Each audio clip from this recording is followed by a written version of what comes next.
Dengar ya.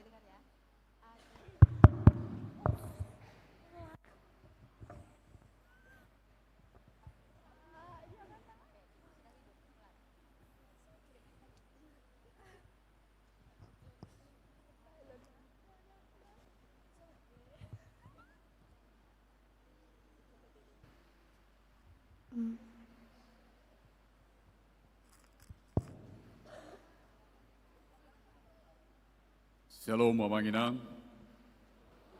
Sebelum kita mengikuti ibadah pagi hari ini, mari kita dengarkan pujian yang dipersembahkan anak-anak sekolah minggu Gereja Kristen Protestan Indonesia Resort Padang Bulan 1. Mari kita dengarkan pujian dari mereka. Terima kasih.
untuk mendoakan anak sekolah minggu itu.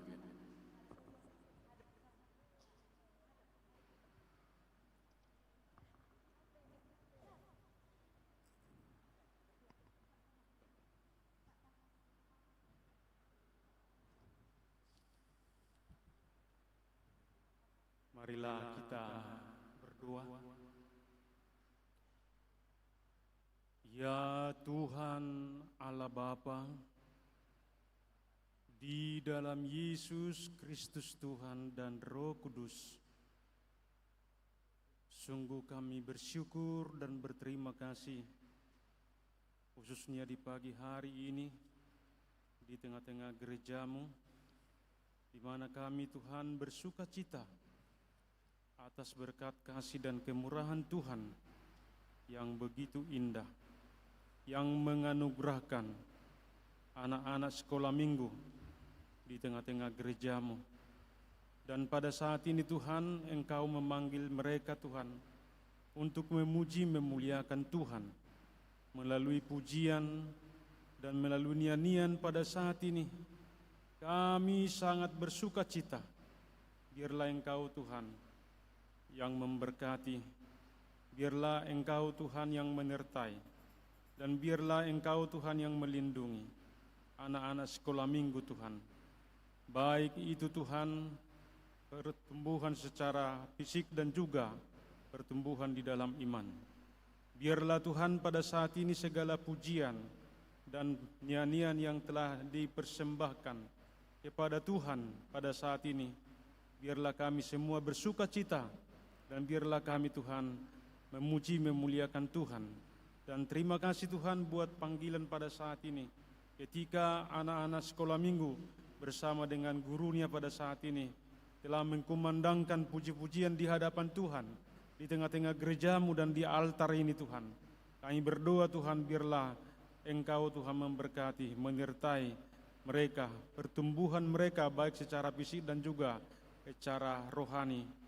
Dan kami berdoa Tuhan, berkati hati, pikiran, perasaan, bahkan alam sadar mereka dan tubuh mereka, supaya ke depan Tuhan mereka semakin sungguh-sungguh Tuhan dapat memuji memuliakan Tuhan melalui pujian dan nyanyian seperti yang dinyatakan dan dikumandangkan di pagi hari ini. Kami berdoa Tuhan, biarlah Engkau memberkati semua anak-anak sekolah minggu, baik di tengah-tengah gerejamu ini Tuhan, dan di tengah-tengah kehidupan sehari-hari, dan di tengah-tengah keluarga dan di hadapan orang tua.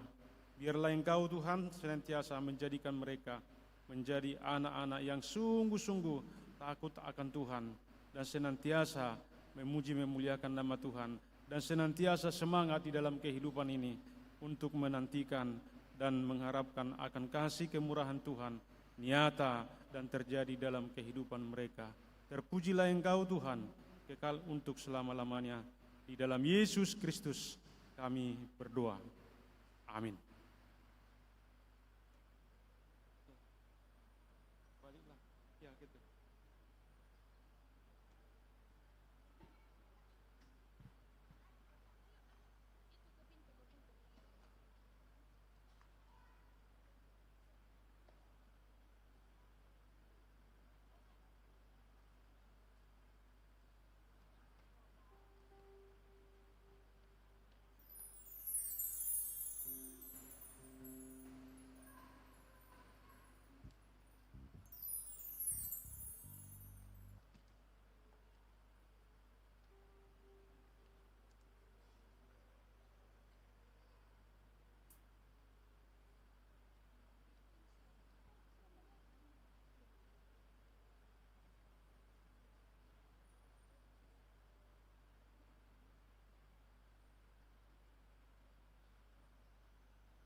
Shalom.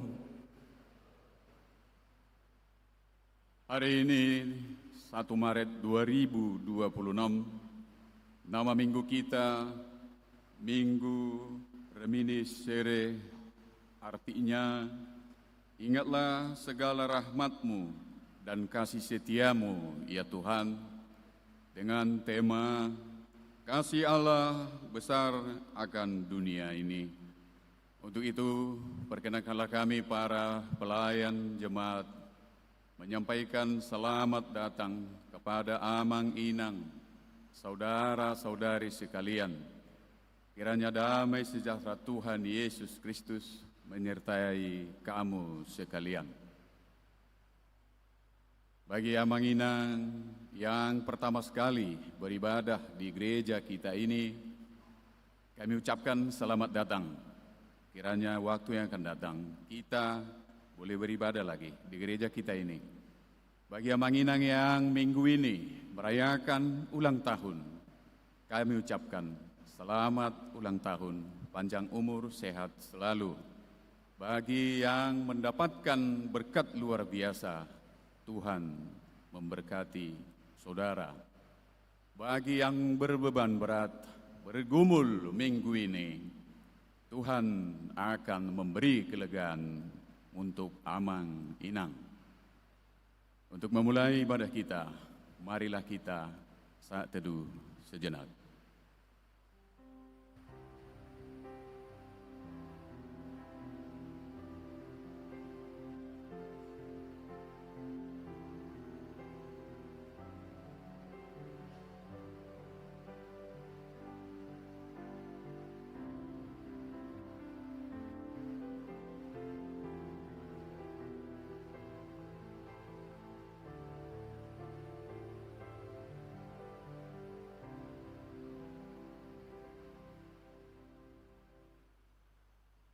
Mari kita angkat pujian dengan menyanyi Kidung Jemaat nomor 367. Kita nyanyikan 1 tambah 6.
dalam nama Allah Bapa dan nama anaknya Tuhan Yesus Kristus dan nama Roh Kudus, Khalik langit dan bumi.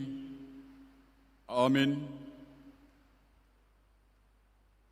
Ingatlah segala rahmat-Mu dan kasih setia-Mu, ya Tuhan, sebab semuanya itu sudah ada sejak purbakala. Janganlah musuh-musuhku beria-ria atas aku, Allahku, kepadamu aku percaya. Janganlah kiranya aku mendapat malu. Haleluya.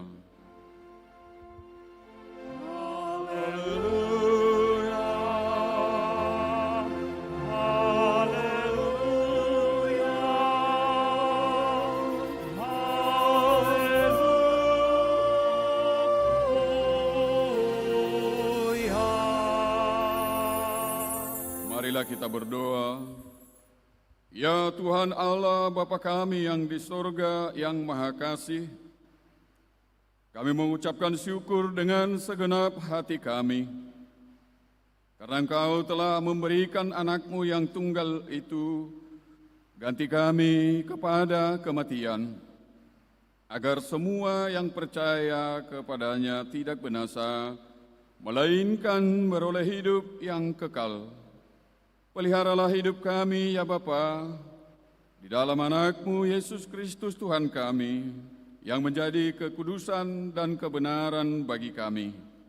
Ampunilah segala dosa kami, oleh karena kurban yang telah diberikannya kepada kami.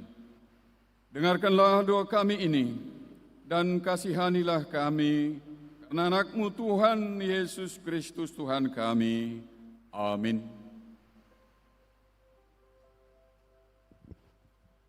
Kita bernyanyi.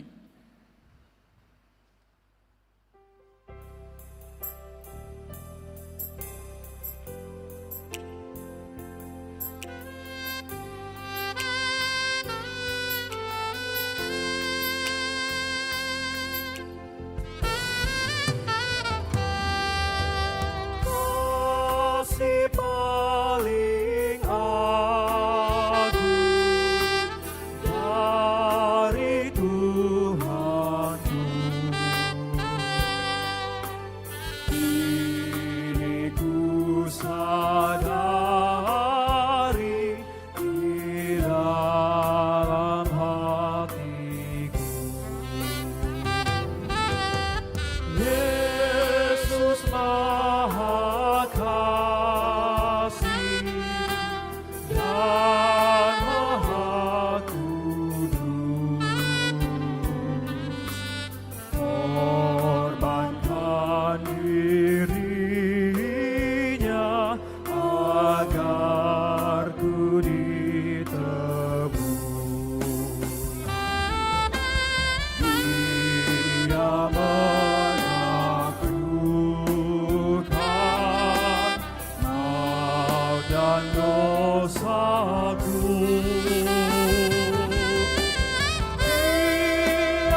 atas diriku.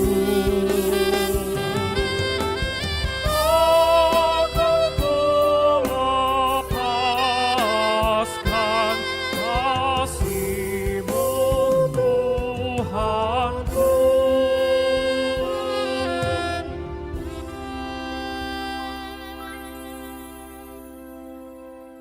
Marilah kita mendengar firman Tuhan sebagai pendahuluan khotbah pada Minggu Reminiscere hari ini yang terambil dari Kitab Perjanjian Lama, Kitab Yeremia pasal 31, dimulai dari ayat 31 sampai 34. Marilah kita baca secara responsorial.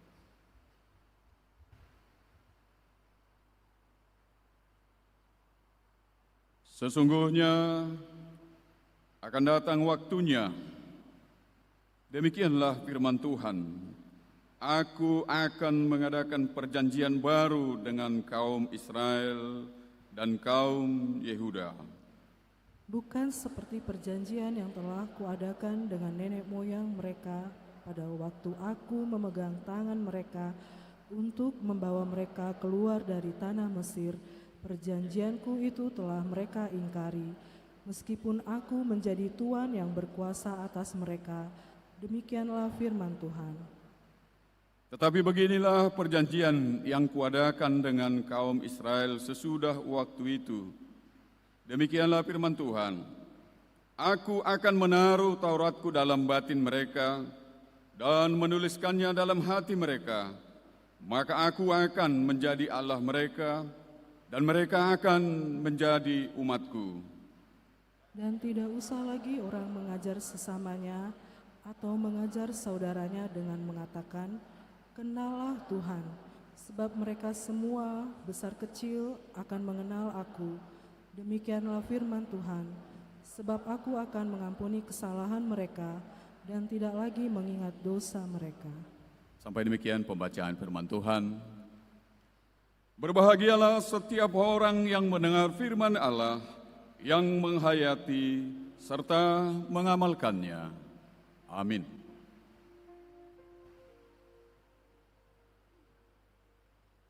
Kita bernyanyi.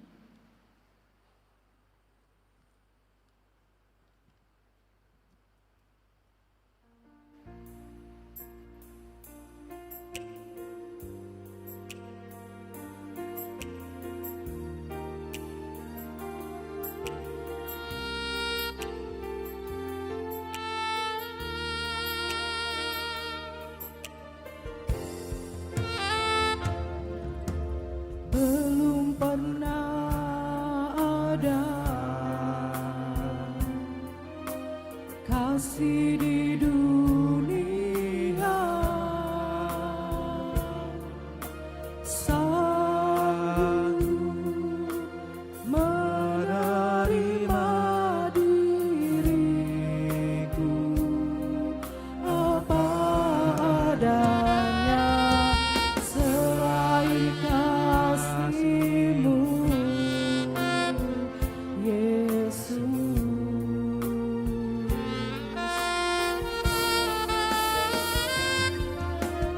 Akan ada lagi kasih seperti ini, sanggup mengubahkan hidupku menjadi baru selain kasih-Mu, Yesus.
kasih seperti ini,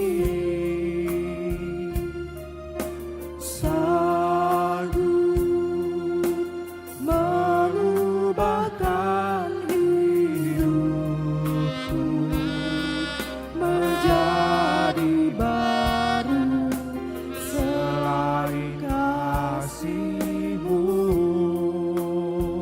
Yesus.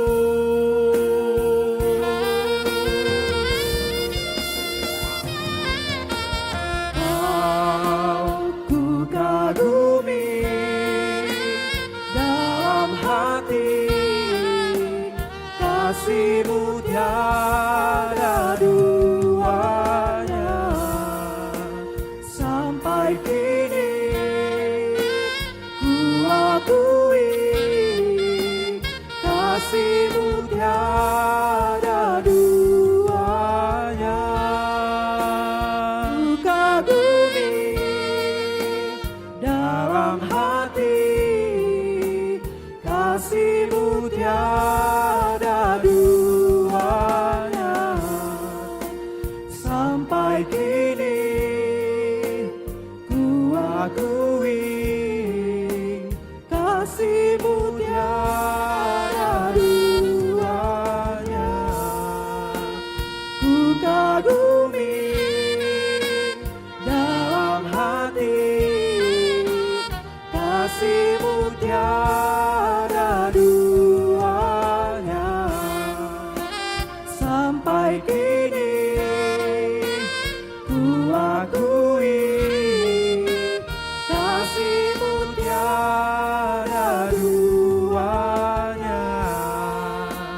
Ku kagumi dalam hati kasih-Mu tiada duanya, sampai kini ku akui kasih-Mu tiada duanya.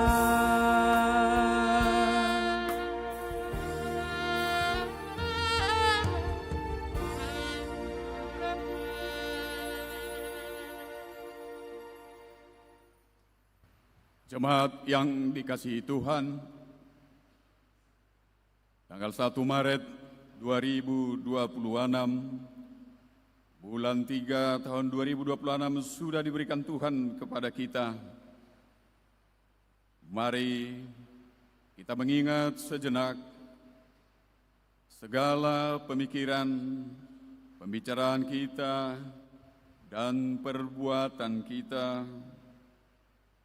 Karena kasih Tuhan tiada duanya menyertai kita, marilah kita datang ke hadapan Tuhan, memohon pengampunan dosa kita selama ini kita saat teduh dalam hati kita.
Marilah kita berdoa.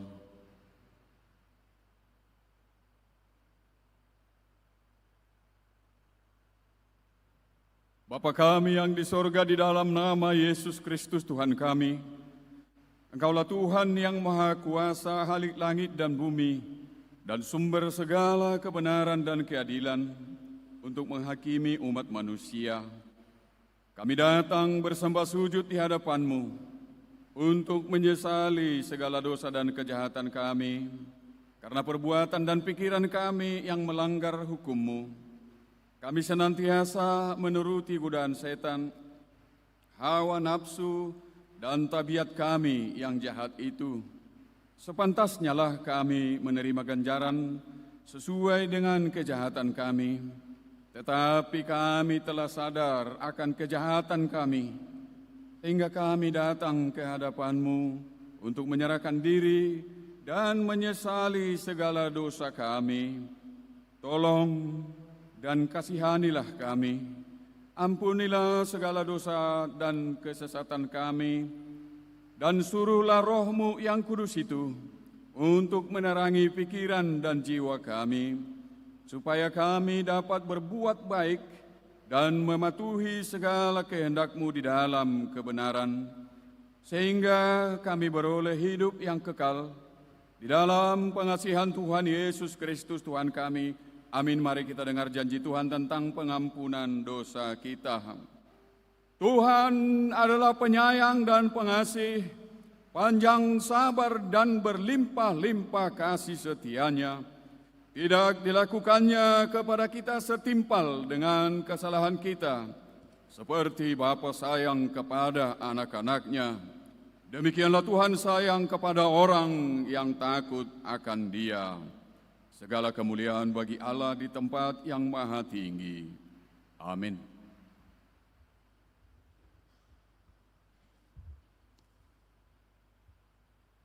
Kita bernyanyi dari Kidung Jemaat nomor 39, kita nyanyikan ayat 1 sampai 2.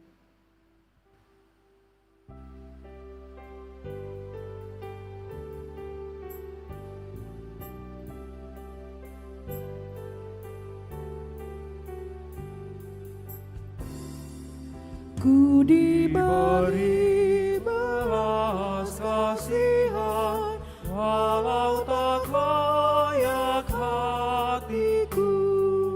Tadiku angkuh kini heran, Tuhan besarlah rahmat-Mu. Hidung imanku bergema, rahmat-Mu sungguh mulia. Hidung imanku bergema, rahmat-Mu sungguh mulia.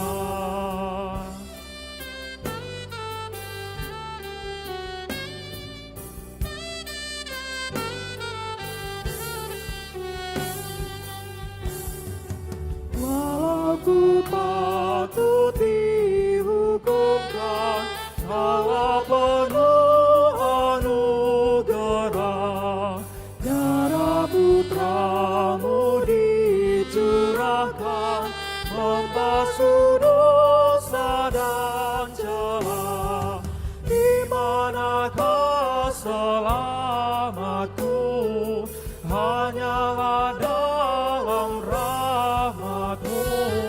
Di manakah selamatku? Hanyalah dalam rahmat-Mu. Jemaat yang dikasihi Tuhan, marilah kita mendengar hukum atau titah Tuhan pada minggu hari ini, yaitu hukum Taurat yang kelima dan keenam, beserta dengan maksudnya. Hukum Taurat yang kelima. Hormatilah orang tuamu, agar engkau berbahagia dan lanjut umurmu di bumi yang diberikan Allah kepadamu. Maksudnya adalah kita harus takut serta kasih kepada Allah. Sebab itu, jangan kita bersikap remeh terhadap orang tua kita, terhadap pemerintah dan terhadap orang yang lebih tua. Jangan kita menimbulkan kemarahan mereka, tetapi hendaklah kita selalu menghormati dan mengasihi mereka, menuruti dan menyelami jiwa mereka, serta senantiasa berbuat baik kepada mereka. Hukum Taurat ke-6, jangan engkau membunuh. Maksudnya adalah kita harus takut serta kasih setia kepada Allah.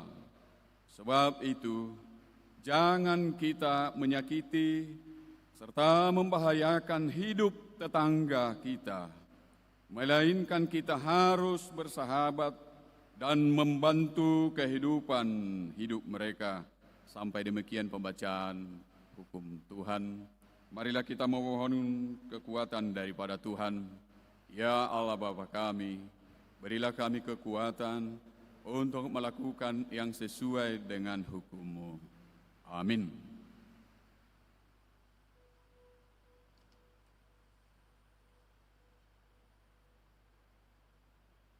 Kita bernyanyi.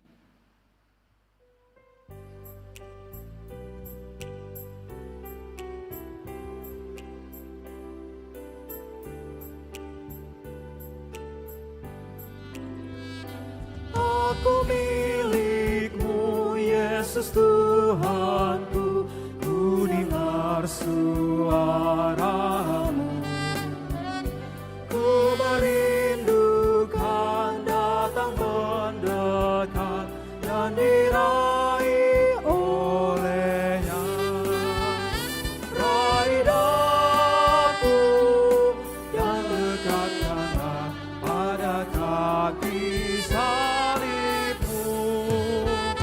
Raih daku, raih dan dekatkanlah ke sisi-Mu, Tuhanku.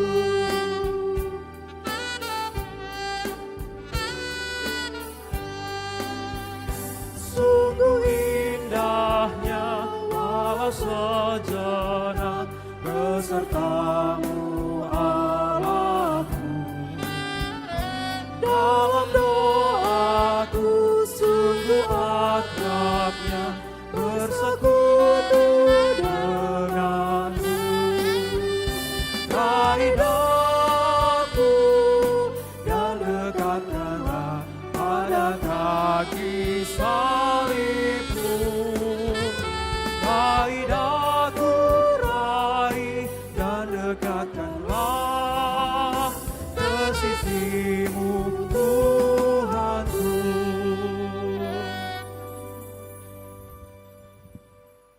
Jemaat yang berbahagia, marilah kita bersaksi mengikrarkan pengakuan iman kita bersama jemaat pada segala abad di seluruh dunia ini. Marilah kita ucapkan bersama. Aku percaya kepada Allah Bapa yang Maha Kuasa, Khalik langit dan bumi. Aku percaya kepada Yesus Kristus, Anak-Nya yang tunggal Tuhan kita, yang dikandung daripada Roh Kudus, lahir dari anak darah Maria, yang menderita di bawah pemerintahan Pontius Pilatus, disalibkan, mati dan dikuburkan, turun ke dalam kerajaan maut, pada hari yang ketiga, bangkit pula dari antara orang mati, naik ke surga, duduk di sebelah kanan Allah Bapa yang Maha Kuasa, dan akan datang dari sana untuk menghakimi orang yang hidup dan yang mati. Aku percaya kepada Roh Kudus, gereja yang kudus dan am, persekutuan orang kudus, pengampunan dosa, kebangkitan daging, dan hidup yang kekal. Amin.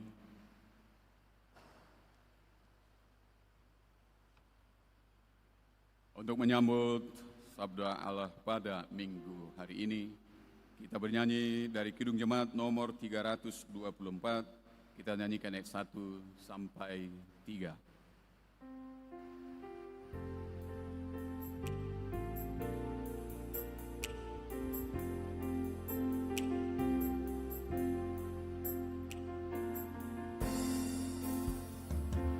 Kau mutiara hatiku, ya Yesus, Kaulah hartaku, tetap mau ku miliki tinggallah selamanya dalam hatiku ini.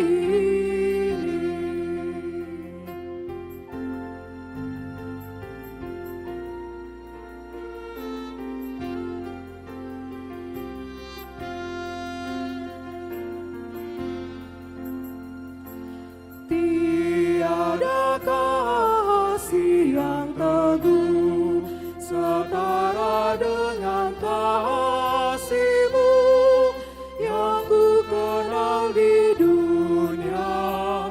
Pun dalam maut aku terbang padamu sepenuhnya.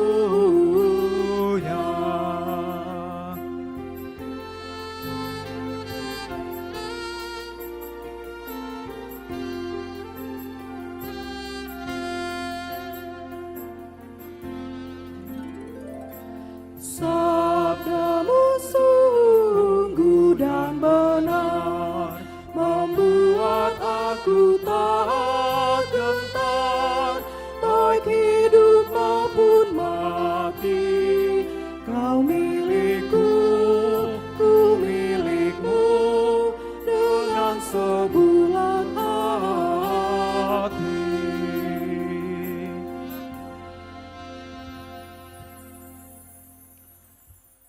Damai sejahtera Allah yang melampaui segala akal, itulah yang memelihara hati dan pikiranmu di dalam Yesus Kristus Tuhan kita. Amin. Shalom. Bapak, Ibu, dan saudara-saudari yang terkasih di dalam Tuhan Yesus Kristus, saat ini kita akan mendengarkan firman Tuhan yang diambil dari Yohanes pasal 3 ayat 1 sampai ayat yang ke-17 dengan satu tema dikatakan kasih Allah besar akan dunia. Kasih Allah besar akan dunia. Demikian firman Tuhan, marilah kita mendengarkannya dengan sungguh-sungguh. Adalah seorang Farisi yang bernama Nikodemus, seorang pemimpin agama Yahudi. Ia datang pada waktu malam kepada Yesus dan berkata, "Rabi, kami tahu bahwa Engkau datang sebagai guru yang diutus Allah, sebab tidak ada seorang pun yang dapat mengadakan tanda-tanda yang Engkau adakan itu jika Allah tidak menyertainya." Yesus menjawab katanya, "Aku berkata kepadamu, sesungguhnya jika seorang tidak dilahirkan kembali, ia tidak dapat melihat kerajaan Allah." Kata Nikodemus kepadanya, "Bagaimanakah mungkin seorang dilahirkan kalau ia sudah tua? Dapatkah ia masuk kembali ke dalam rahim ibunya dan dilahirkan lagi?" Jawab Yesus, "Aku berkata kepadamu, sesungguhnya jika seorang tidak dilahirkan dari air dan roh, ia tidak dapat masuk ke dalam kerajaan Allah. Apa yang dilahirkan dari daging adalah daging, dan apa yang dilahirkan dari roh adalah roh. Janganlah engkau heran, karena aku berkata kepadamu, kamu harus dilahirkan kembali. Angin bertiup kemana ia mau, dan engkau mendengar bunyinya, tetapi engkau tidak tahu dari mana ia datang atau kemana ia pergi. Demikianlah halnya dengan tiap-tiap orang yang lahir dari roh. Nikodemus menjawab, katanya, bagaimanakah mungkin hal itu terjadi? Jawab Yesus, engkau adalah pengajar Israel dan engkau tidak mengerti hal-hal itu. Aku berkata kepadamu, sesungguhnya kami berkata-kata tentang apa yang kami ketahui dan kami bersaksi tentang apa yang kami lihat, tetapi kamu tidak menerima kesaksian kami. Kamu tidak percaya waktu aku berkata-kata dengan kamu tentang hal-hal duniawi. Bagaimana kamu akan percaya kalau aku berkata-kata dengan kamu tentang hal-hal surgawi? Tidak ada seorang pun yang telah naik ke surga selain daripada Dia yang telah turun dari surga, yaitu Anak Manusia.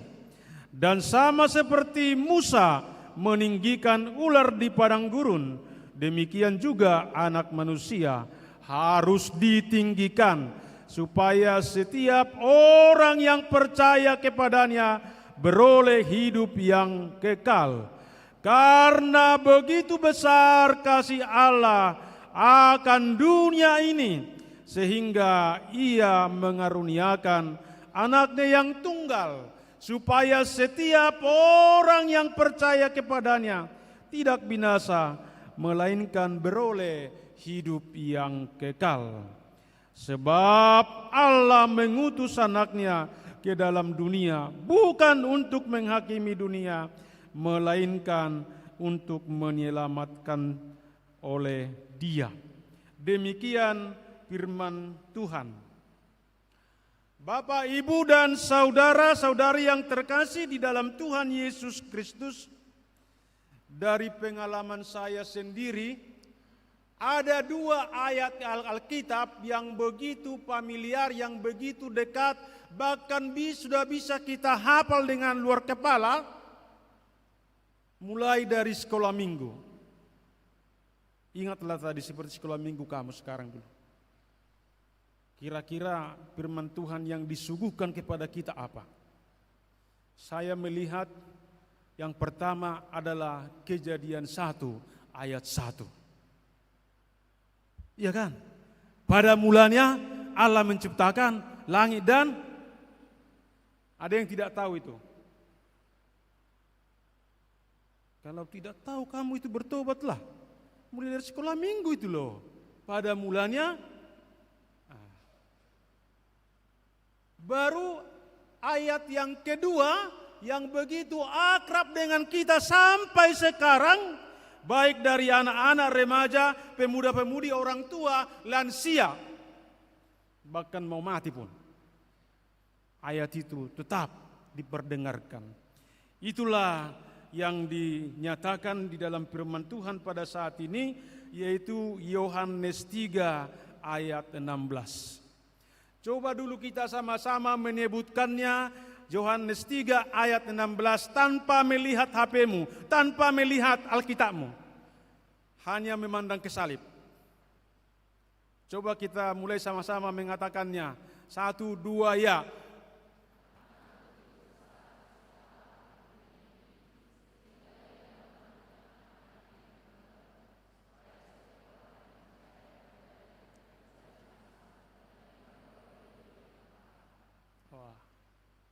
Tapi kasihan ya, banyak enggak tahu ya. Tahun yang lalu ada beberapa saya khotbah di persekutuan mahasiswa.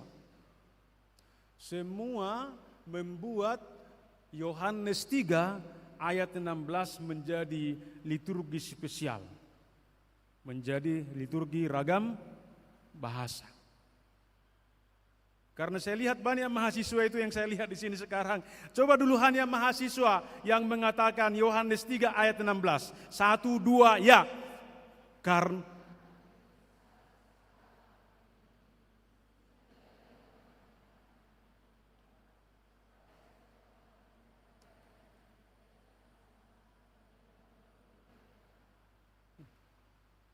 Bayangkanlah suaramu itu begitu pelan yang mengatakan itu.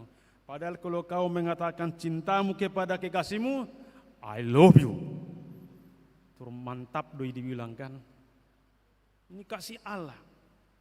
Tapi yang menjadi pertanyaan bagi kita pada saat ini, biarpun kedua ayat itu begitu familiar, begitu dekat, begitu akrab, bahkan kita sudah tahu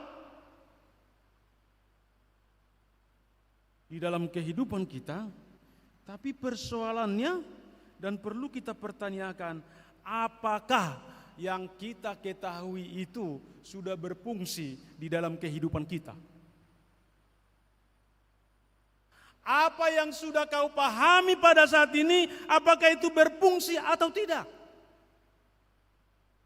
Karena dikatakan tadi bahwa kasih Allah yang besar akan dunia ini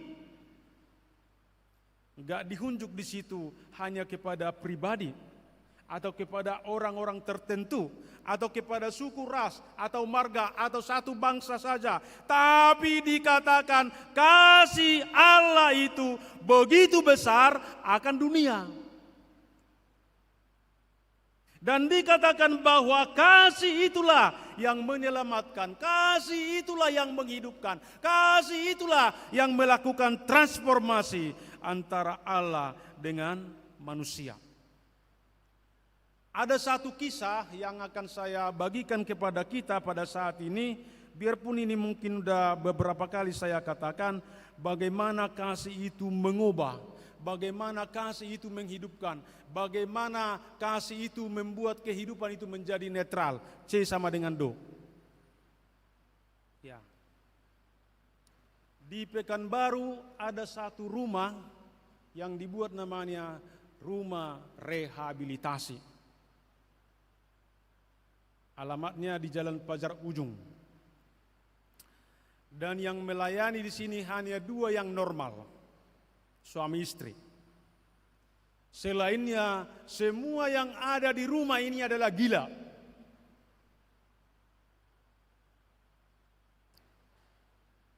Bayangkanlah orang gila. Hanya dua yang normal. Tetapi di rumah rehabilitasi ini tidak ada dokter. Dan mereka tidak memungsikan obat-obat yang sudah ditemukan oleh kemajuan sekarang. Tapi obat di tengah-tengah mereka hanya satu kata, yaitu kasih itu. Coba kita bayangkan bagaimana orang gila memasak nasi orang gila.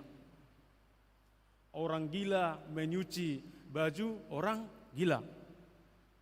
Orang gila menyetrika baju orang gila.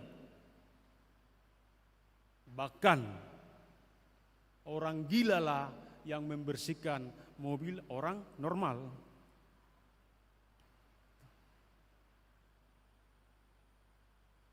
Jujur saya baru ketujuh kali aku diundang di situ, baru saya mau. Yang ketujuh lah itu. Karena saking takutnya aku berjumpa dengan orang gila. Orang Batak mengatakan ada 3 yang tidak bisa dilawan di dalam dunia ini. 1 anak-anak, 2 mama-mama, yang 3 gila. Iya. Tapi ketika ketujuh kali saya diundang bukan sebagai pendeta GKP, tapi sebagai ketua PGI pada waktu itu, PGI Kota. Dan pengasuh ini mengatakan kepada saya seperti ini, Pak, kalau Bapak datang harus pakai baju yang kontras-kontras. Kalau bajunya putih, celananya hitam. Aku mendengar itu semakin gini lah aku, cuman aku udahlah menghadapi orang gila ini ya. Itu. Ternyata ketika saya tanya, mengapa harus demikian? Dikatakan, itu bagi orang sudah error otaknya, tiba-tiba dia melihat yang putih dan yang hitam, bisa itu berubah. Gitu. Jadi kalau ada pasanganmu sedang gila saat ini, pakai aja baju putih dan celana hitam ya. Itu bisa mengubah mindset dia ya. Gitu ya. Baru Kemudian dikatakan kepada saya, Pak, nanti kalau khotbah nggak boleh berdiri, harus jalan-jalan semua. Betul-betul jantung saya semakin terpacu kali, cak gitu. Tapi dikatakan ibu itu resepnya hanya dua, Pak. Jika ada yang macam-macam dari yang gila, laki-laki atau perempuan, Bapak hanya mempergunakan dua kata untuk menenteramkan mereka. Sapaan untuk perempuan dikatakan, halo cinta. Memang kupastikan setiap perempuan kalau dikatakan sama dia, halo cinta, kira-kira bagaimana perasaan perempuan? Enak ya. Dan untuk laki-laki sapaan digunakan di situ adalah, halo say. Coba kita bayangkan kalau kita jumpa laki-laki dengan perempuan, halo cinta, halo say. Kira-kira ribut, aman, atau sukacita? Tapi kalau dibilang kau, kampret, kalau dibilang sama kau apa? Gak marah kau, marah. Bahkan saya pikir suami istri pun di rumah, kalau memanggil kekasihnya, hei, katanya, pasti marah. Tapi coba, halo say, apa kabarmu? Halo cinta. Dan ketika saya berkhotbah dan berjalan-jalan di apanya itu, tiba-tiba adalah perempuan yang menarik baju saya, cantik kali bajumu, katanya. Aduh, aku langsung gitu. Tapi ku ingatlah kata-kata daripada ibu itu, halo cinta, aku bilang. Langsung dia sukacita. Iya ya. Salah satu aplikasi kasih itu untuk menyapa, untuk menegur orang, perlu kita mempergunakan bahasa-bahasa yang tepat. Dan memang selama saya khotbah, tentram kali mereka, Pak. Enggak ada ribut-ribut, enggak ada buka-buka HP. Namanya pun gila, dari mana ada HP-nya ya, kira-kira gitu ya. Itu. Jadi kalau ada orang di gereja saya pikir masih mampu membuka-buka HP-nya, ngotak-ngotak HP-nya, kupikir lebih gila itu daripada yang gila itu. Ya. Lalu di acara setelah khotbah itu, saya katakanlah seperti ini di dalam hati saya ya. Tuhan, kenapa saya tidak dari awalnya mau khotbah di sini? Karena lebih tentramnya orang di sini daripada di gereja, pikirku. Ya. Lalu setelah selesai ibadah, saya tanyalah pembimbingnya, di mana orang ini gereja? Mereka bergereja di gereja GPD yang ada di Jalan Arengka, katanya. Saya pun kira-kira bagaimana orang gila ini di gereja ya, pikirku. Lalu sebelum kami berangkat dari situ, coba kita bayangkan Bapak dan Ibu. Itu yang gila di situ dipastikan 6 bulan selesai loh, sembuh. 6 bulan tanpa obat. Hanya mempergunakan bahasa kasih, tindakan kasih, perbuatan kasih, tatapan kasih. Dan memang gak ada yang marah-marah yang gila itu situ, gak ada. Ibunya hanya berkata, halo say, kenapa begitu? Mana ada aku marah. Itu. Padahal di rumah kita Pak kadang-kadang manggil anak kita, hei, kita bilang, tapi enggak, tunggu, sabar, ini. Waduh. Tapi di situ sungguh-sungguh karena kasih itu sudah mengubah, mentransformasi mereka di situ. Jadi baik agama apapun kalau sudah masuk ke situ, gak mau lagi kembali kepada agama yang semula. Mereka tetap di situ karena lebih enak di situ bersahabat satu dengan yang lain. Iya. Mereka yang memberikan ucapan terima kasih kepada kami. Iya. Orang gila memberikan sepatah dua kata kepada orang yang sehat, bayangkan itu bagaimana kira-kira itu ya. Tapi saya sudah melihat dan menikmati itu. Lalu pulang saya dari situ langsung pergi ke gereja tempat mereka bergereja. Dikatakan demikian. Saya katakan kepada pendetanya, Pak Pendeta, aku bilang, Kira-kira bagaimana pengalamanmu beberapa tahun ini ketika kamu melayani orang gila di dalam gereja ini? Apa dikatakan Pak Pendeta itu? Pak, kalau bisa maunya jemaat kita yang gila lah semua. Iya. Loh, mengapa?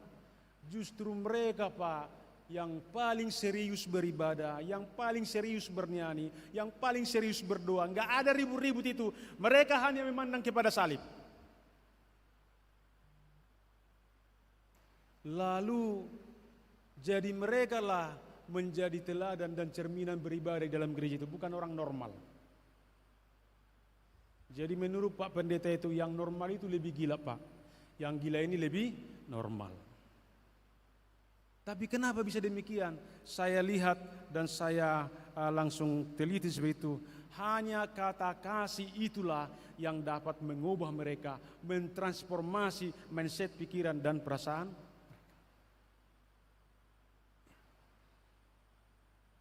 Coba kalau kita bilang sama orang gila, gila kau, kira-kira bagaimana?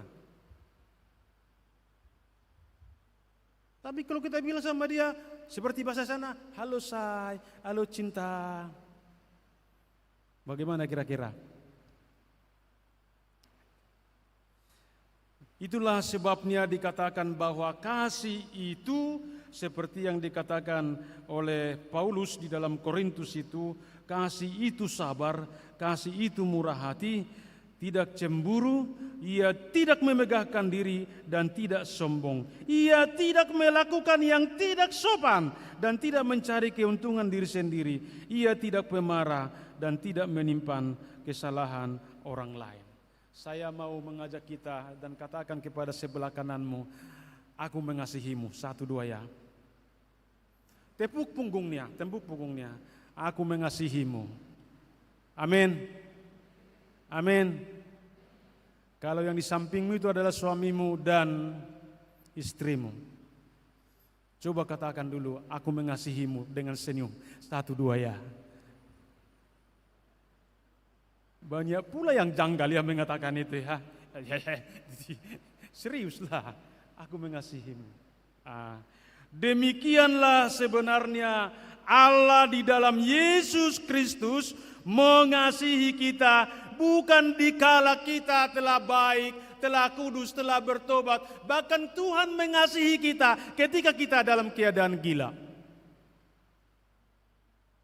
Atau bahasa kerennya ODGJ ya, dalam gangguan jiwa kita. Tuhan mengasihi kita. Dia tanya, bertobat dulu kau? Enggak. Dikasihi dulu kita baru bertobat.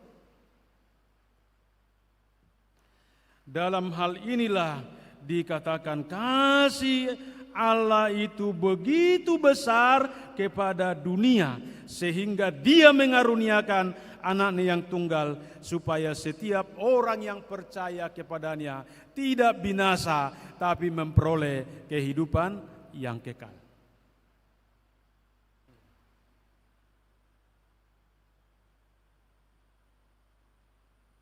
Bapak Ibu yang terkasih dalam nama Tuhan Yesus Kristus, dikatakan di sini perjumpaan Nikodemus dengan Yesus di pada malam hari dikatakan menunjukkan satu keseriusan dan kesungguhan yang luar biasa. Hal itu nyata dari sikap, tindakan, perkataan daripada Nikodemus terhadap Yesus. Dia begitu hormat, kagum, bahkan terpesona terhadap Yesus. Dia kagum terhadap Yesus. Bahkan dia dikatakan pada saat ini kagum akan kuasa yang dinyatakan oleh Yesus. Jadi katakan Nikodemus, tidak ada yang dapat melakukan hal tersebut selain yang datang dari Allah. Dalam hal ini dikatakan Nikodemus adalah tokoh agama, pemimpin agama, orang Farisi, guru Israel, tokoh rohaniawan yang begitu dihormati dan disegani di tengah-tengah umat Tuhan atau di Israel. Bahkan dikatakan Nikodemus itu memiliki reputasi yang hebat secara rohani dan sosial. tetapi dia mau datang dan belajar kepada Yesus tentang kerajaan Allah itu. Enggak sombong dia loh. Dia mau masih datang belajar, masih datang kepada Tuhan di tengah-tengah kehidupannya. Mengapa? Karena memang dikatakan Nikodemus belum tahu tentang yang diajarkan oleh Yesus. Coba kita bayangkan, jika seorang pengajar, jika seorang pelayan, jika seorang pengkhotbah tidak tahu apa yang sebenarnya tentang Tuhan itu, kira-kira bagaimana dia mengajar? Atau ketika seseorang itu belum pernah berjumpa, bersekutu dengan Yesus, kira-kira bagaimana dia menceritakan bagaimana enaknya berjumpa dan bersekutu dengan Yesus? Mungkin. Kira-kira demikianlah Nikodemus. Sampai-sampai dikatakan Yesus, engkau adalah pengajar Israel, engkau tidak tahu hal-hal itu. Jangan-jangan itu sekarang yang terjadi di tengah-tengah kehidupan kita. Orang tua adalah sebagai imam, orang tua adalah pengajar, orang tua adalah sumber nilai terhadap anak-anak. Tapi jika kita tidak tahu tentang anak-anak, bagaimana kita? Saya pernah mendengarkan seorang ibu marah kepadanya, memang anak yang tidak beres kau, katanya. Gak pernah kau mengerti sama orang tuamu, katanya. Aku langsung tersenyum. Ibu yang bodoh, pikirku. Gak mungkin anak-anak mengerti mama-mama sementara anak-anak belum pernah mama-mama. Ya kan? Tapi kalau mama-mama mengerti tentang anak-anak, wajar karena dia udah pernah anak-anak. Setuju? Tapi kalau di dalam kasih nggak ada bahasa seperti itu, nggak ada. Dan dikatakan kemudian perjumpaan Nikodemus dengan Yesus sungguh melahirkan satu transformasi atau pemahaman atau pengertian yang baru tentang kasih, tentang kerajaan Allah, tentang keselamatan, tentang kehidupan. Mengapa? Karena di pemahaman Nikodemus bahwa keselamatan itu, bahwa kehidupan itu adalah didasarkan kepada hukum Taurat. Didasarkan kepada kami adalah keturunan Abraham. Didasarkan dia kami adalah umat perjanjian Tuhan. Jadi kami otomatis sudah selamat. Kira-kira demikian ya pemahaman daripada Nikodemus. Ternyata pemahaman itu tidak menjamin. Banyaknya dia tahu tentang hukum Taurat tidak menjamin. Berapa kali dinyatakan engkau adalah umat perjanjianku tidak menjamin. Tetapi di dalam pertemuan Nikodemus dengan Yesus dikatakan dengan tegas, Yesus berkata, supaya dapat melihat, mengalami kasih Allah, kerajaan Allah, keselamatan dan kehidupan yang kekal. Dikatakan di sini bukan terletak apakah dia sebagai pemimpin agama, apakah dia tahu hukum Taurat, apakah dia keturunan Abraham, apakah dia sudah menerima perjanjian. Tidak. Jadi kalau ada orang mengatakan, kalau itu memang firman Tuhan sudah tahu kita, tapi melakukannya lah, kau sesat. Bertobatlah. Iya. Tak ada gunanya kita mengetahui kalau itu enggak berfungsi dalam kehidupan kita. Tetapi dikatakan untuk dapat melihat, mengalami dan masuk ke dalam kasih kerajaan Allah, keselamatan dan kehidupan yang dinyatakan oleh Allah di dalam Tuhan Yesus Kristus, kita harus memahami dan melakukan 3 hal. Siapapun orangnya. Apakah kita sebagai mahasiswa, sebagai orang tua, sebagai pekerja, orang yang sedang pengangguran, atau orang yang sedang tertindas oleh kemiskinan atau ketidakadilan, ketiga hal ini harus dilakukan. Coba kita lihat Sumatera beberapa hari agak booming ya, gara-gara apa itu? B2 ya, repot semua dibuat itu ya. Iya. Memelihara babi, jual babi persoalan.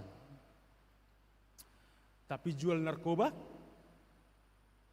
yang korupsi, yang mencuri, aman-aman doang. Memang babi mendapat harkat yang lebih tinggi beberapa hari ini ya. Iya kan? Iya. Saya pikir itu bukan soal hukum ya, tapi soal pemahaman dan ideologi yang berbeda ya. Coba kalau itu dilakukan pendekatan dengan kasih dulu, bisakah terjadi? Bikin gak mungkin. Bisa kita menggusur orang dari tempatnya? Bisa. Saya katakan bisa itu. Tapi adalah solusi yang kita lakukan ke situ supaya saling menerima satu dengan yang lain. Jadi kasih itu bukan menghukum, kasih itu bukan menindas, kasih itu bukan mendiskriminasikan, kasih itu bukan menunjukkan kehebatan di situ. Tapi kasih itu tadi katakan sabar, mengampuni, menerima, memperhatikan satu dengan yang lain.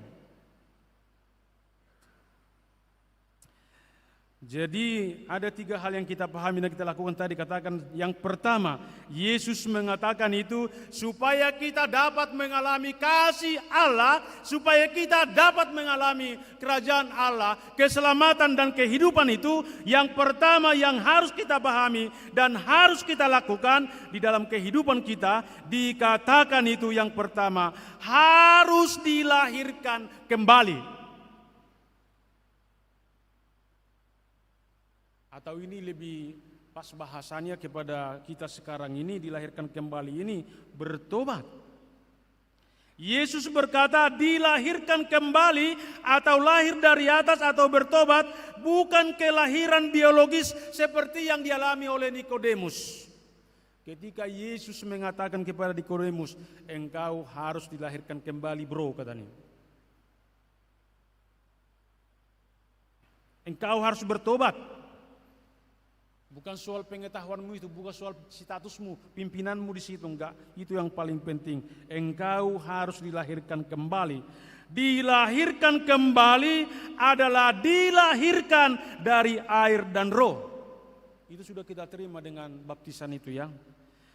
Di dalam Titus 3:5-7 dikatakan, pada waktu itu Dia telah menyelamatkan kita, bukan karena perbuatan baik yang telah kita lakukan, tetapi karena rahmat-Nya, oleh permandian kelahiran kembali dan oleh pembaharuan yang dikerjakan oleh Roh Kudus. Jadi baptisan itu bukan hanya seremonial belaka, itu bukan hanya legalitas, tapi terjadi di situ transformasi, kelahiran kembali yang dikerjakan oleh Roh Kudus. Karena dikatakan tadi, apa yang lahir dari daging adalah daging, dan yang lahir dari roh adalah roh. Dilahirkan kembali berarti bertobat, berubah seturut dengan kehendak Allah. Dan bukti pertobatan itu dikatakan seperti dalam Filipi 2:5, hendaklah hati dan pikiranmu seturut dengan yang terdapat di dalam Kristus. Jadi lahir baru itu bukan hanya konsep definisi lagi, tapi sudah ada transformasi, pembaharuan yang luar biasa. Hendaklah hati pikiranmu seturut dengan yang terdapat di dalam Kristus Yesus. Kenapa hati? Karena hati adalah pusat hidup daripada manusia. Bahkan dikatakan supaya dapat mengalami kasih, supaya dapat mengalami kehidupan dan keselamatan dari Allah di dalam Yesus Kristus dikatakan, maka syarat yang paling awal dikatakan, hendaklah kamu lahir baru. Hendaklah engkau dilahirkan kembali. Hendaklah engkau bertobat. Itulah sebabnya dalam pelayanan awal Yohanes dan juga Yesus diserukan, bertobatlah sebab kerajaan Allah sudah dekat. Bertobat, berubah. Yang kedua dikatakan kepada kita supaya dapat mengalami kasih kerajaan Allah, keselamatan dan kehidupan itu. Yang kedua dikatakan harus percaya kepada Yesus. Harus percaya kepada Yesus. Kira-kira kalau saya bertanya kepada kita, apakah iblis mengenal Yesus?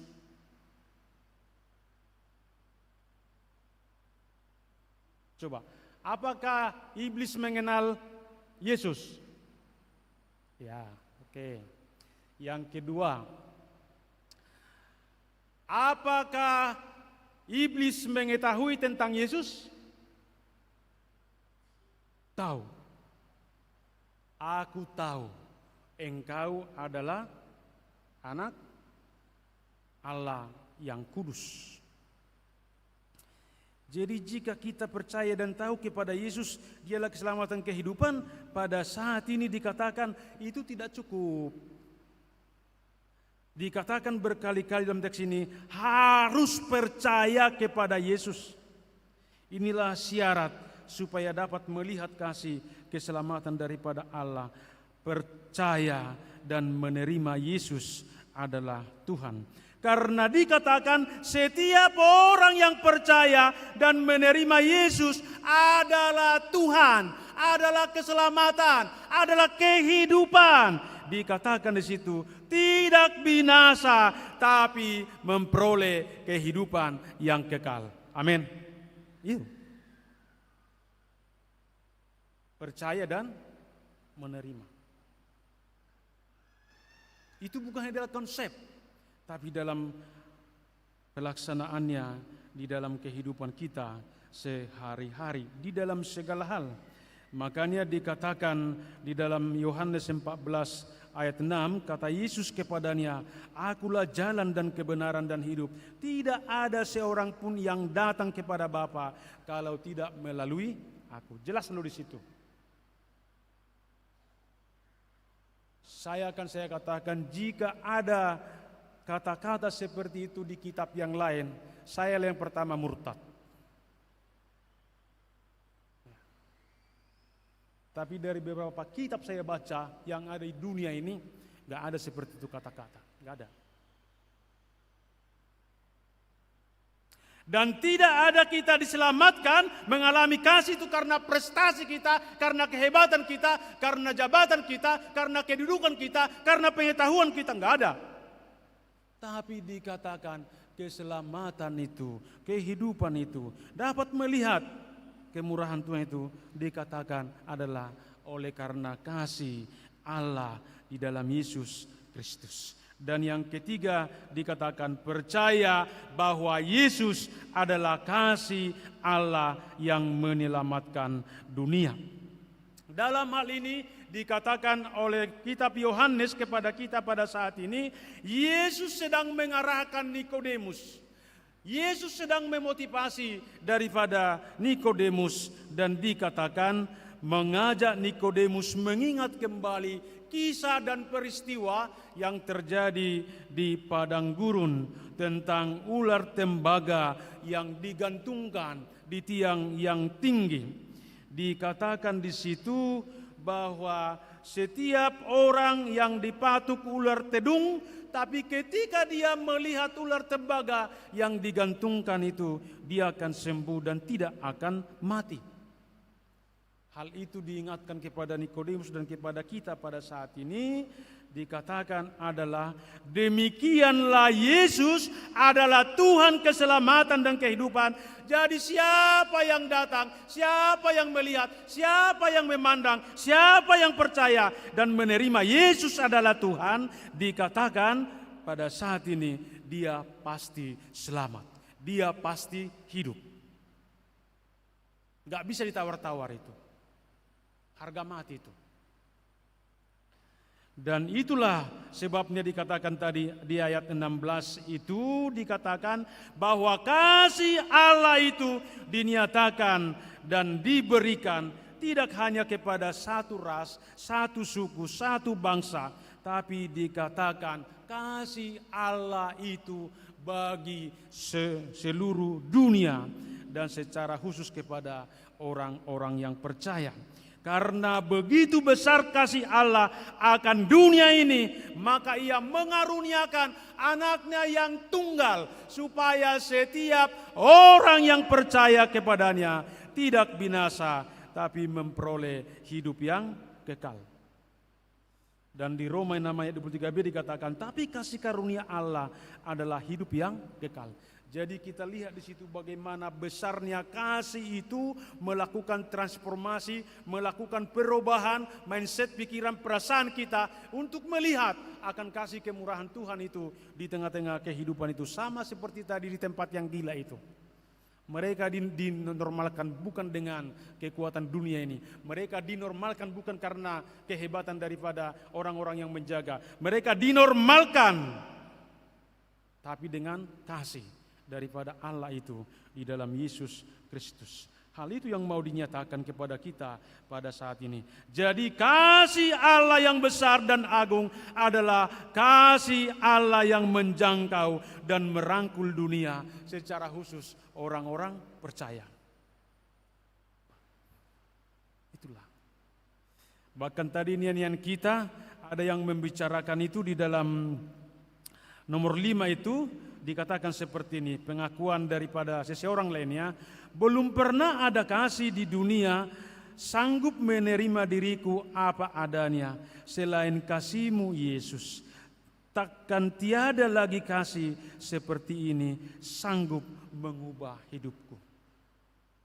Jadi saat ini ketika kita dapat menerima, kita dapat mengalami, menikmati kasih Tuhan itu, itulah yang mengubah, mentransformasi kehidupan kita, hati, pikiran, perasaan kita, bahkan tubuh kita semakin berkenan kepada Allah di dalam Yesus Kristus. Jadi Bapak Ibu yang terkasih dalam nama Tuhan Yesus Kristus, pada saat ini kita diundang dan diajak pada saat ini dikatakan bahwa kasih itu menyelamatkan, kasih itu menghidupkan, kasih itu memperhatikan, kasih itu memperdulikan tanpa syarat. Secara khusus bagi orang-orang percaya, terimalah Yesus, anak tunggal Allah. Dialah Tuhan keselamatan dan kehidupan. Dan dikatakan lagi, kasih itu tidak ditujukan hanya kepada satu ras, satu suku, satu marga, satu bangsa. Tapi siapa yang percaya akan mengalami dan hidup di dalam kasih itu. Saya selalu mengatakan dalam pemberkatan, suami yang hidup dalam Kristus pasti mengasihi istrinya. Istri yang hidup di dalam Kristus pasti mengasihi suaminya, enggak meleset itu. Kalau pacarmu mengenal Tuhan, kupastikan kamu dapat dikasihi dengan baik. Tapi kalau pacarmu tidak bertobat, hati-hatilah kamu akan menderita berikutnya.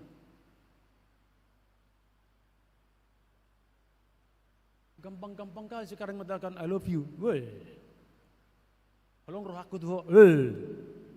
Tapi kenyataannya apa? Bukan dari diri kita kasih itu, tapi dari Allah di dalam Yesus Kristus. Tetapi setiap orang yang percaya akan diselamatkan, tidak binasa, tapi memperoleh kehidupan yang kekal. Sebab karena kasih karunia kamu diselamatkan oleh iman, itu bukan hasil usahamu, tapi pemberian Allah. Itu bukan hasil pekerjaanmu, jangan ada yang menyombongkan diri. Demikian firman Tuhan pada kita pada saat ini. Karena itu pulanglah dengan kasih dan hidup dalam kasih, maka kamu akan mengalami damai sejahtera, sukacita di dalam kehidupan ini, hari ini, esok dan sampai selama-lamanya. Amin. Mari kita berdoa. Sungguh kami bersyukur dan berterima kasih kepada Allah Bapa di dalam Yesus Kristus Tuhan dan Roh Kudus. Jika di pagi hari ini di dalam minggu dalam persekutuan kami ini Tuhan, kami telah mendengarkan firman Tuhan yang begitu indah, yang menyapa kami, bahkan mengedukasi kami pada saat ini bahwa Engkau Tuhan mengasihi dunia ini, mengasihi orang-orang percaya, bukan karena kehebatan kami, bukan karena status kami, bukan karena apa yang ada kami miliki, tapi Engkau mengasihi kami Tuhan dikala kami sebagai orang yang berdosa, sebagai orang yang jahat terhadap Tuhan dan terhadap sesama kami. Tapi kasih Tuhan itu mengubahkan kami. Kasih Tuhan itu Tuhan memberikan transformasi yang begitu indah di tengah-tengah kehidupan kami. Sehingga pada saat ini Tuhan kami dapat mengalami bahwa jalan satu-satunya Tuhan untuk dapat mengubahkan kehidupan ini, untuk mengalami kemurahan, kasih kemurahan Tuhan itu adalah kami harus hidup di dalam kasih yang daripada Allah di dalam Yesus Kristus Tuhan. Berkati Tuhan firman-Mu supaya dapat menjadi kekuatan dan kuasa dalam kehidupan setiap kami yang mendengar. Di dalam nama Yesus Kristus kami berdoa. Amin. Kita bernyanyi.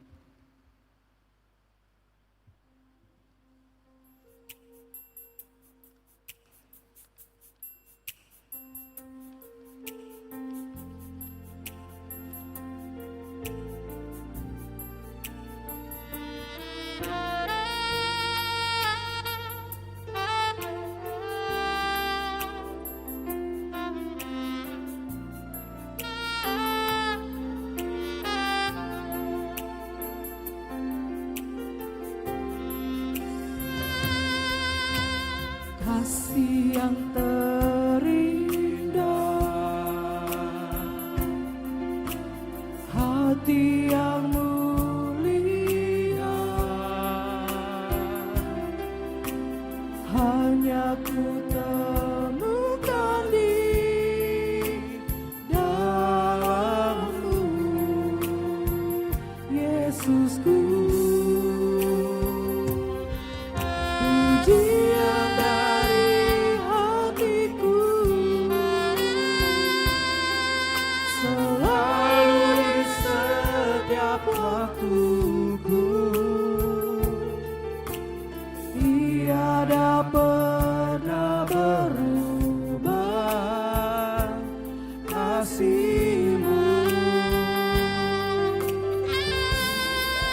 Karya terbesar dalam hidupku, pengorbanan-Mu yang selamaku, Engkaulah harta yang tak ternilai, yang ku miliki dan ku hargai. Yesus, Engkau ku kagumi.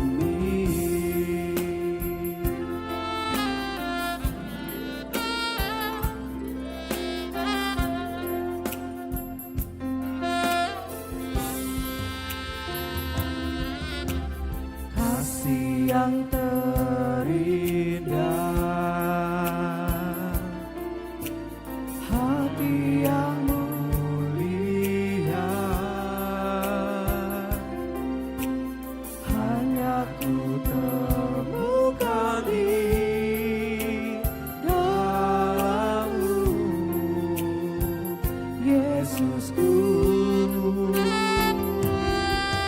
Pujian dari hatiku selalu di setiap waktuku, tiada pernah berubah kasih-Mu. Karya terbesar dalam hidupku, pengorbanan-Mu yang selamatkanku, Engkaulah harta yang tak ternilai, yang ku miliki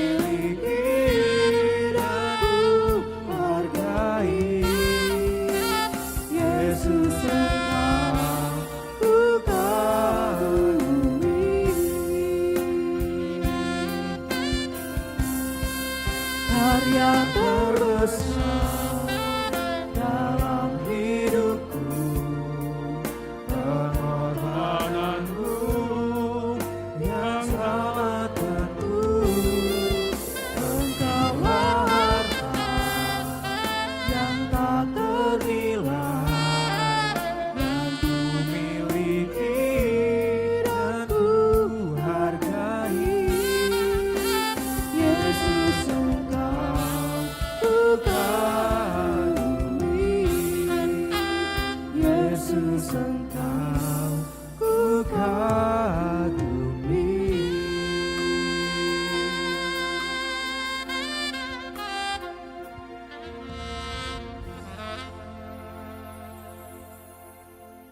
Firman Tuhan yang menjadi dasar iman kita untuk memberi persembahan yang terbaik kepada Tuhan.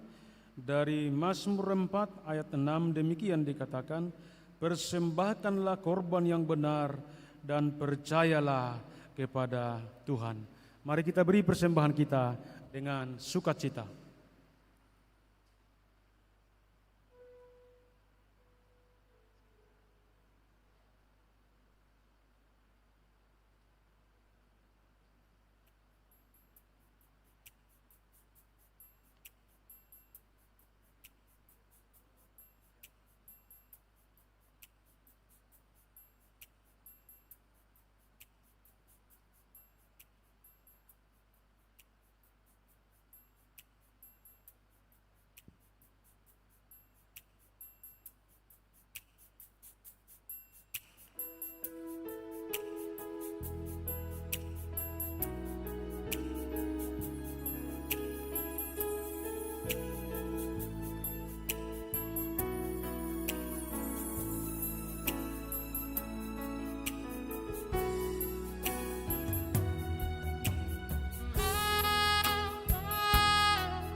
Jemaat kami undang bangkit berdiri.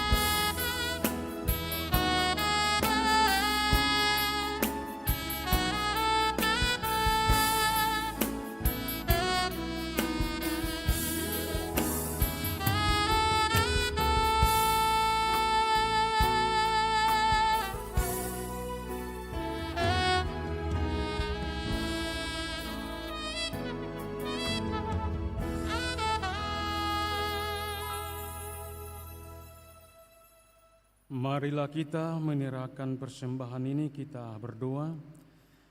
Ya Tuhan Allah Bapa kami yang di sorga, kami mengaku dengan setulus hati, Engkaulah sumber berkat dan karunia.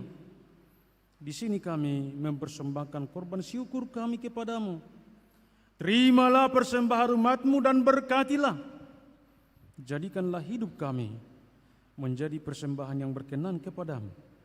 Dan pakailah hidup kami untuk turut menghadirkan tanda-tanda kerajaan-Mu.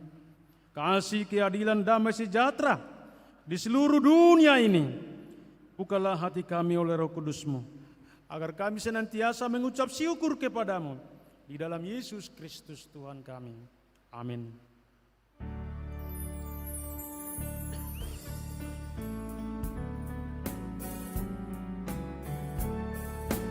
Aku bawa dan berikan persembahanku pada Yesus, pada Tuhan Juru Selamatku. Bapa kami yang di surga, dikuduskanlah nama-Mu, datanglah kerajaan-Mu. Jadilah kehendak-Mu di bumi seperti di surga. Berikanlah kami pada hari ini makanan kami yang secukupnya. Dan ampunilah kami akan kesalahan kami, seperti kami juga mengampuni orang yang bersalah kepada kami. Dan janganlah membawa kami ke dalam pencobaan, tetapi lepaskanlah kami dari yang jahat. Karena Engkau punya kerajaan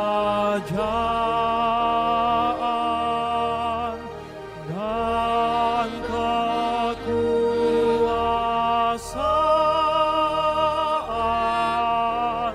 dan kemuliaan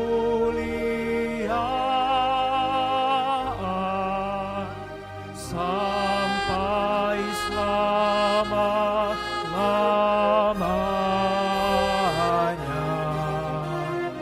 Amin.